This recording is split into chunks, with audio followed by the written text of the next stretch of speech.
Do you ever wonder how great leaders in the community make things happen? When they encounter new, unexpected challenges like a pandemic, how do they continue to successfully make an impact? Welcome to That Sounds Terrific, the podcast that connects you with these amazing people. Get insights on what they do to meet their goals, find out how you can help them in their mission, and learn their methods so you can be more successful at what you do. Welcome to That Sounds Terrific with host Nick Koziol.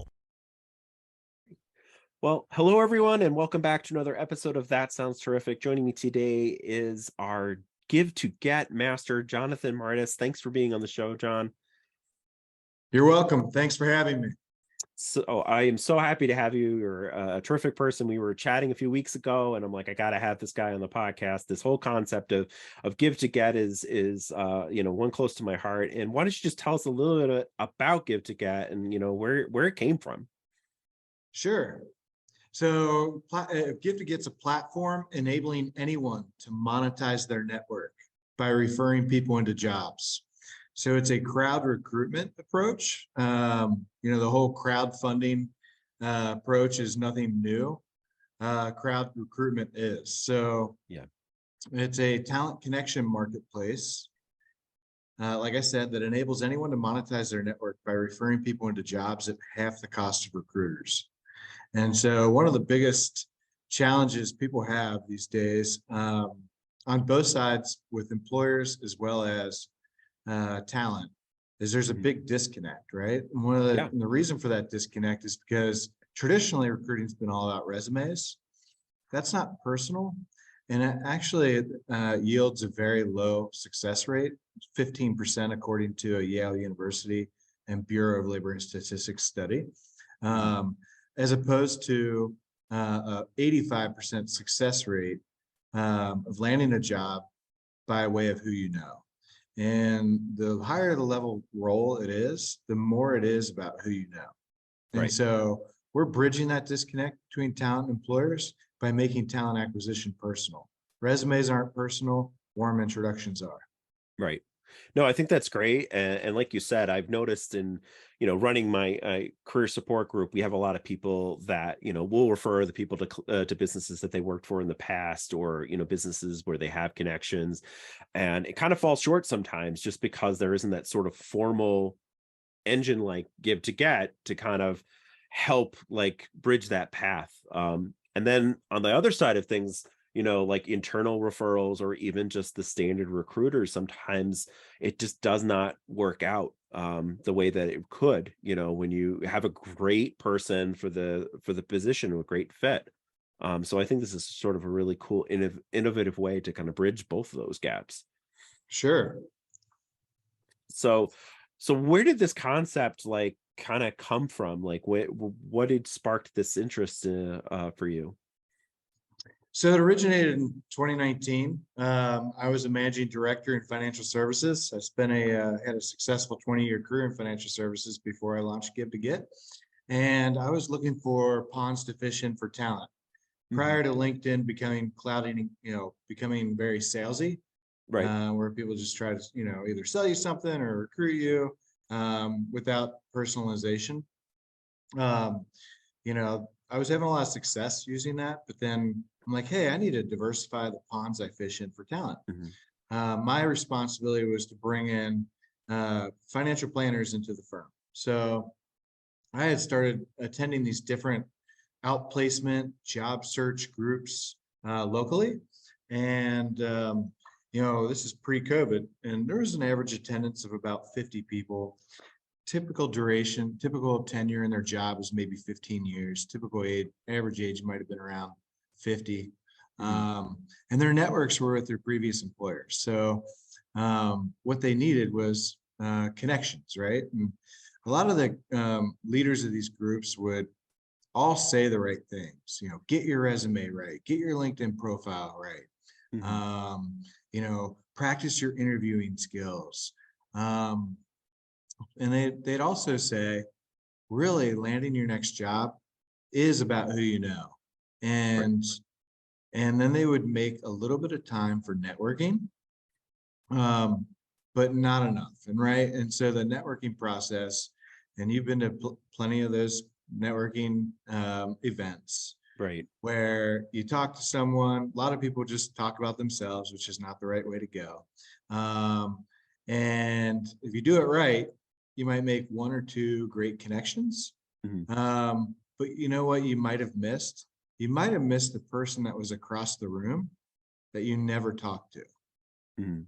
You didn't know, Yeah. right? There's only so many people you can talk to and only so much time. And so we're trying to accelerate the rate at which strategic connections are made and reduce the duration and job transition. And so they were practicing what they preach. They weren't practicing what they preached in a effective manner. They were just telling you what you should be doing. Sure. They weren't, necessarily, there was no program or platform to facilitate that call to action, right? So, Mhm. I thought to myself, hey, there's got to be a better way for people who are looking for a job to spend their time other than sitting in front of a computer, submitting their submitting their resume, matching keywords on their resume to bullet points on job descriptions, and getting a 1 out of 10 result, right? Right. If they're lucky. So, Mhm. A more enjoyable way to spend your time is by networking, right? And that Right. yields higher results. And a lot of the people that were um, attending these events and attending these regular meetings to help them land a job weren't going outside of that meeting and Mhm. meeting with each other. And so I thought to myself, all right, I love connecting people to need opportunity, and I'm super connector by nature, and it just gives me energy to help people, right? Mhm. Best way to spend time is by contributing to the missions of others. And so I had um, you know, started after these meetings, I started connecting with these people on LinkedIn. And I met with 100 people over the course of a 3-month period. And my intent was to get to know them. And if I trust them, because you're not going to introduce somebody who's going to tarnish your reputation, right? Mhm. I made introductions to 73 out of the 100 people. I would either know somebody off the top of my head, by title or position, or by employer, or I'd have to jog my memory by looking at my LinkedIn connections. Mhm. But then I started thinking to myself, okay, I made these introductions. They're starting to have that network effect. But then in talking to these people, they're not doing it. They're not doing what I'm doing, right? And Mhm. I'm saying to myself, okay, why aren't they doing this? Is it that they don't believe that other job seekers might know someone, or do they not know how? There could be several reasons, right? Right. But that's how it all originated. So I put my thoughts down on paper. It was a 3-page Word document, sent it out to the 73 people I made introductions to, and just said, hey, listen, there's a common void that I see within these groups. There's a better way to spend your time. The best way to spend your time in job transition is by contributing to the missions of others in job transition. And if you do that, take that approach, you'll find your next job faster. It'll be the preferred job and likely at higher comp. So it's definitely the more effective and efficient use of your time. And the feedback that I got, I said, give me your feedback for development or feedback for improvement. I'd love to Mhm. hear your thoughts. And so the feedback that I got, it just blew me away. It was like, you're really onto something. This is definitely a common void. How can I contribute and get involved? And so I said, all right, we need to meet about this. So I sent out an invite to the 73 people, 55 RSVP'd. We had our first meeting, stood up, painted my vision after doing some networking. We sat down and painted my vision, and spent maybe like 10 minutes doing that. And then as I always do, ask a question to open up to the room. And the buzz just started from there. It was people were cross-pollinating ideas. The meeting ended up lasting an hour longer than it was supposed to, and it had nothing to do with me keeping people there. Mhm. And so I said, all right, we need to meet about this again. So we met 2 more times. And then, and that was that was right before Thanksgiving of 2019. And so I had thought to myself, okay, this is really taken off. And then guess what hit in the first quarter of 2019? Oh, everybody knows. Pandemic. Yep. And so GiveToGet went dormant in 2020. I had spent 9 years with Western Southern Financial Group, got recruited away from there, get to Mass Mutual Skylight, got recruited away from there to Principal Financial Group. And then end of 2020, because GiveToGet went dormant due to the pandemic. At the end of 2020, I got a call from my boss and said, hey, listen, sorry to tell you this, but the company's doing a nationwide downsize of managing directors. There's too many chiefs. There's not enough Indians. Right. This is a P&L move, and today's your last day. And so then I thought to myself, all right, this is a sign from God. He's telling me, this is your higher calling. You need to go after this. You live once and life's short. And so then I launched GiveToGet in the first quarter of 2021.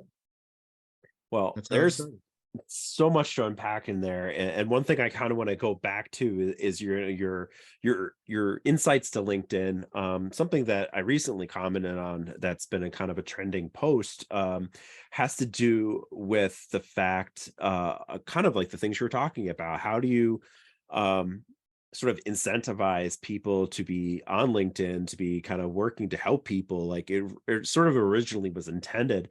And one of the things that we were talking about was the fact that there are so many employers that look at LinkedIn as only a job sourcing site, and they're kind of like frowning on people who are networking and continue to network once they got their job. And in some severe cases, it's like, even like, you might lose your current job because you're networking, because the supervisor is that afraid that you're trying to leave to get something better, right? Which is the exact opposite of what my comment was indicating, saying, hey, these connections, these networking meetings, these things that people are doing are opportunities for that business to get new clients, new connections, new talent into the field. And so incentivizing LinkedIn in such a way, GiveToGet is a great way to sort of circumvent that fear, because you're not looking to leave, you're looking to bring in new talent. So I think that was one thing I was thinking about when we were talking about. But do you have any other insights into why LinkedIn is got this funky algorithm lately, first of all, but why it's not as effective as a tool, and maybe GiveToGet is a better way to go? Yeah, I mean, LinkedIn's not a platform that's dedicated to warm introductions into employers. It's a very, as far as job, talent acquisition goes for employers, it's a job board. It's really what it is. People submit their LinkedIn profile or a resume for a job, and it's not dedicated to making warm introductions for jobs. So it's really become kind of a, kind of reminds me of Facebook. Yeah, no, I can see that. And then the other point that you made about LinkedIn was a lot of people were on there to sell something to you. And during the pandemic in particular, I felt like the wealth management group, I think I had over 100 meeting requests just from that industry, different wealth managers looking to pick me up as a client. And I'm one of those people, I take a meeting because I want to meet the person and talk to them. But I got to the point where I was like taking the meeting, but with the caveat at the very beginning saying, hey, I have a wealth manager. They're doing a great job. Still want to meet with you, but it better be about something else and not a sales pitch. Yeah. Right. And there were still a few people that did it. That's still first thing to start off was their sales deck. And I'm like, okay, end of meeting, But did you have that experience too? Is that kind of like what you're? No, I just know the nature of people. I mean, it's what's in it for me, right? Right. And so, whereas the right approach, as a financial advisor, because I spent 20 years in that industry, the correct approach, if you're going to reach out to people on LinkedIn that are strangers, lead by how can I contribute to your mission? Right. Yeah. And do it without expecting anything in return. No, I not think with the you're expectation right. that I hope to be your advisor. Yeah. Because the more you give, the law of reciprocity is real. It's going to come back to you. Yeah, for sure. And that's honestly the ones that I've stayed connected with are the ones that I am like referring, especially, the other thing that I like to see with wealth managers in particular and other industries that are similar are what is your niche area? Like, you know, I have a friend who's worked in higher ed for years and years and now is a wealth manager, and she focuses on higher ed professionals, right? Because that's what she knows. She knows the financial situation of those types of clients, and that's a great way. And when I have a higher ed person that I want to send, I'm going to send it to her, right? Yeah. Yep. So, all right. Enough sidebar conversation about LinkedIn. I want to talk a little more about GiveToGet and like, okay, how do you get started? Like, what are some of the perks? What, you know, on the company side, but also on the individual side, like how do we get involved with GiveToGet? Yeah. So easy way to sign up is just join our wait list. We're not public yet. We are going through a private beta right now with our board. So we do have the mobile for Android and Apple being tested right now. And then we're going to do an open beta to our wait list, which we have 1,200 connectors. Connectors are people who are like you and I. We're employed. We love the network. We love to help people. So that's what a profile or a persona of a connector is. We have 1,200 of those. We have 400 job seekers. We are not industry specific. It's typically middle level manager or higher. And then we have 143 employers right now, ranging from P&G, GE, you know, Children's Hospital, you name it. We have big ones, but we also have small and medium-sized businesses as well on our wait list. And so you can hop on our wait list. It's very easy. You just go to GiveToGet.us, and right on that front page is a link to join our wait list. So it's just GiveToGet, GiveToGet.us, as in us. Yeah, we'll definitely put that in the show notes as well, so you can get to that really easily. So continue. The second part of your two-pronged question is what's in it for you? Right. So if you like to help people or you're looking for a job and you need connections, you can, whether you're a job seeker or a connector, you can monetize your network. So just like I explained my story, you know, if you meet someone you like and trust, you can refer them to friends of yours who work at companies that they're looking for a job at, right? Mm-hmm. And if they get hired, you get paid 6% of their salary. So we collect 12% of salary. I say salary, I should say total comp. Total first year comp includes bonus. So we collect 12% from the employer, and then we give half of that, 6%, to the person who made that intro that resulted in hire. So just by saying, hey, you're looking for a job at, you know, Kroger. I have a friend at Kroger. Let me introduce you. You introduce your friend, they get hired, you get paid. It's really that simple. We facilitate everything else. Super awesome. Super awesome. So what are the kind of the like, you know, stipulations to hire it? Like, is it over, they have to work there for at least a year or anything like that? Or no, it's a one-time payment. Okay. There's not a requirement to work there for a year. We collect the 12% 30 days after hire, and then we pay the person who made the introduction right after that within 60 days of hire. Awesome. That's really cool. And you know, have you gotten to the point where, like, you know, like, how does it work? Is there multiple times that they can do this with one company? Are there any like kind of things that we have to worry about in regards to that? Yeah, as far as risks, like you know, there's a few ways we mitigate risk on both sides of the fence for job seekers as well as connectors and employers. So for the employer, you know, we don't allow it's a dark talent pool. What I mean by that is the employer cannot see the talent or the connectors that are on our platform. They don't know who they are until we introduce them. Okay. So that mitigates the risk of someone being on our platform who's looking for a job, who's currently employed, and their employer finds out, and then they get fired. Yeah.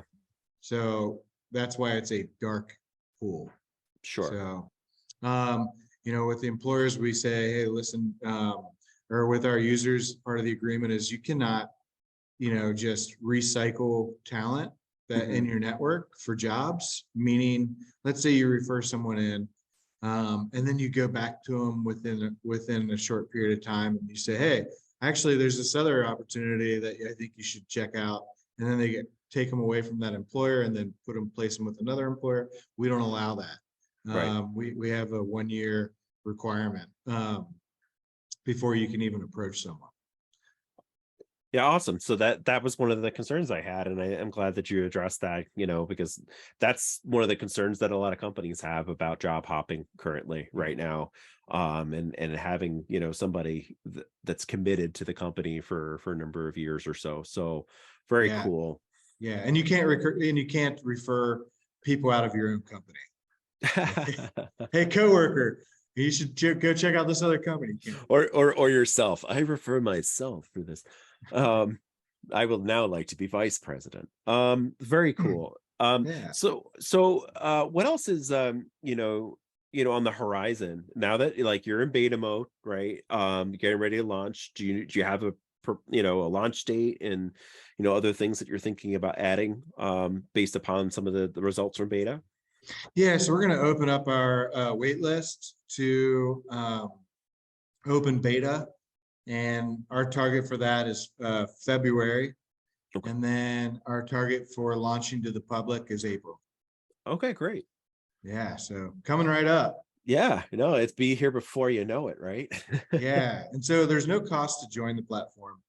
To the job seeker, to that connector. And right now we're focusing heavily on our biggest persona, which is super connectors.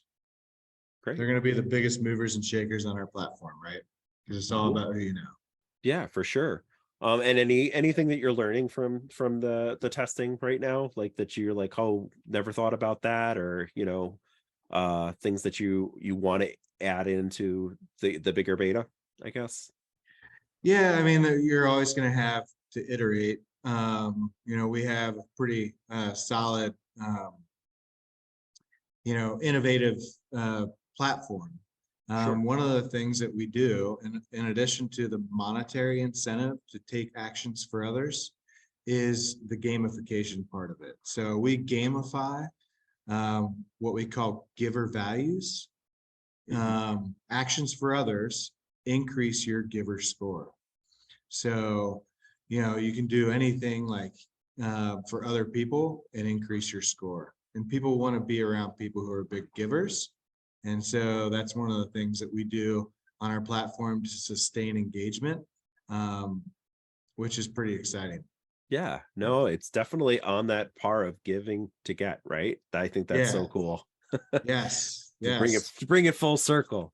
And not everybody cares about money, so you can donate any part of the, your 6% to charity. You can split it if there's two people involved, because most connections are going to go like this. Hey, here's someone who's looking for a job. You'll get pinged, and it'll say a notification. Will say, here's someone who's looking for a job. You have at this employer. You have a friend at that employer.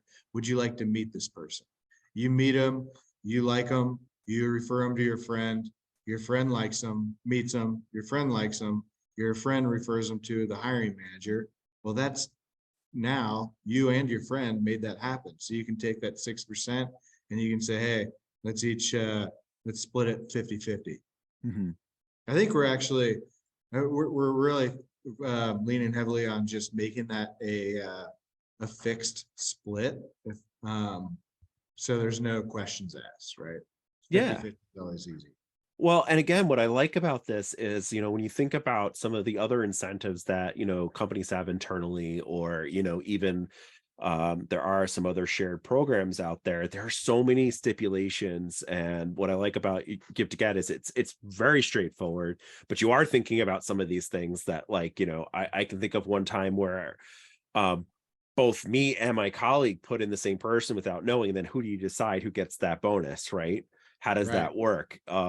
And it really came down to the first person that put it in, right?